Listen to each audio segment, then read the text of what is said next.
بسم الله الرحمن الرحيم. عن عائشة رضي الله عنها قالت: من حدثكم أن النبي صلى الله عليه وسلم كان يبول قائما فلا تصدقوه، ما كان يبول إلا قاعدا. رواه الترمذي. Al-Mu'mineen Aisha radiallahu anha said, if anyone tells you that the Prophet sallallahu alaihi wasallam urinated while standing, do not accept that. He only urinated while sitting. Commentary. In pre-Islamic Arabia, it was considered manly to urinate while standing. Urinating while sitting was looked down upon as a feminine act. Islam liberated the Jahiliyyah society from this false notion of manliness. The sitting position is better because it offers more protection from urine drops falling on one's clothes or body and is more in line with ideas of modesty. The new thinking is reflected in the statement of Sayyidina Abdullah ibn Mas'ud radiallahu anhu said, to urinate while standing is disgusting. However, based on other reports, the fuqaha agree that there may be situations when standing position is permitted. If the toilet is filthy and there is a greater risk that one's clothes will catch filth while sitting, or if a disability makes it difficult for one to sit down, then one is excused for urinating while standing. But these are exceptions which cannot be made the rule. So we move on with the hadith of tahara and purification. So now in this hadith, the author now is explaining to us the adab and the etiquette and the sunnah of using the bathroom, that a Muslim and a believer should always use the bathroom while sitting down. This is usually common sense, or at least common sense amongst the Muslims. Of course, the non-Muslims, we see how they are, the men in the airports and other places where we have the public bathrooms. So, subhanAllah, this is what Rasulullah sallallahu alaihi wasallam said in one hadith: "Bada al-Islamu ghariban wa sayaudu kama bada, fatuba lil ghuraba." That Islam began as something that was very strange. In Arabic, gharib, in Urdu, gharib means poor. In Arabic, gharib means unique or different, special, different, connotations. So, bada al-Islamu ghariban. When Islam started off, it was very strange. People didn't want to accept Islam. There was a lot of opposition to Islam. You had the enemies of Islam. They were all there against Islam. وَسَيَعُودُ كَمَا بَدَأَ. Then Allah Azza wa Jal gave Islam the strength, the izzah, and the honor. And so many people started accepting Islam until it reached a certain point where Islam was the strongest religion, where it was a means of fakhr and honor to be a Muslim, when the Muslims had all the power and the authority.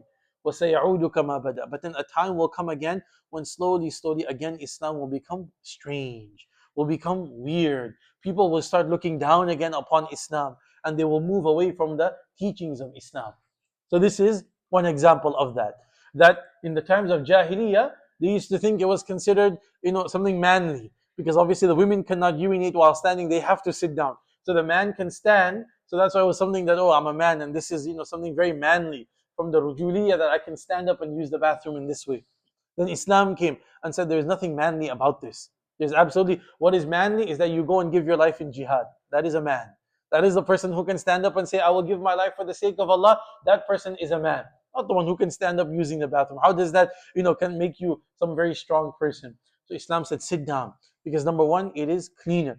Before that, number one, it is more modest. When you are standing, it's open. Everything, your body is concerned. When you sit down, and especially, again, the way we sit, the Western toilets that we have, the high pan, that's a little different. But if you sit down and squat, the way probably a lot of us, or at least those of us who moved here from other countries, the way we were kind of habitual of using from wherever we have come from in our countries, back home, you squat down and you sit. That covers the entire body.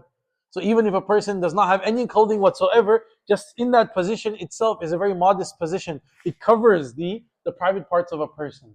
So this is why sitting down is more modest. There's more haya in there. And every single aspect of the life of a Muslim and a believer should be full of haya, modesty.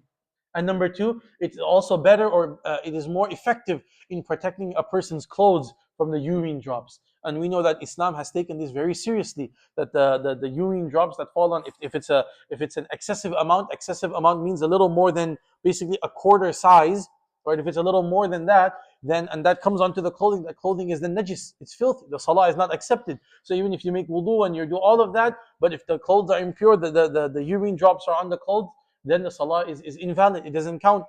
Similarly, one time Rasulullah SAW, we did this hadith before under the chapter of Namimah, that Rasulullah SAW one time passed by two graves, and he said that the two people in these graves, they are being punished. وَمَا يُعَذَّبَانِ فِي كَبِيرٍ.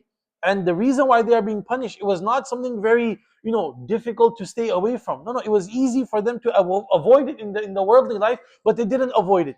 And one of them was the one who was not careful with the urine drops, either their own urine drops or when it came to the urine drops of the animals, because Sahaba would work with the animals, the goats and the sheep, so they urinate, so they weren't careful with that. So that is why Rasulullah SAW, because of that, now they are being punished in the grave. So this is extremely, and so if a person is standing and they're standing using the bathroom, the drops, what happens? They fall off, they bounce back, and that gets onto the clothing, so that becomes a problem.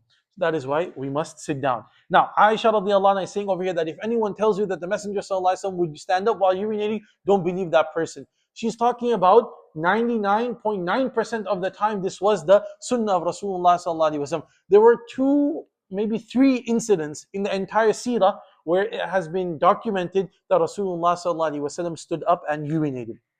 Two reasons are given. Number one is actually both of them the author mentioned over here. One reason is that one time Rasulullah sallallahu alaihi wasallam was passing by the landfill.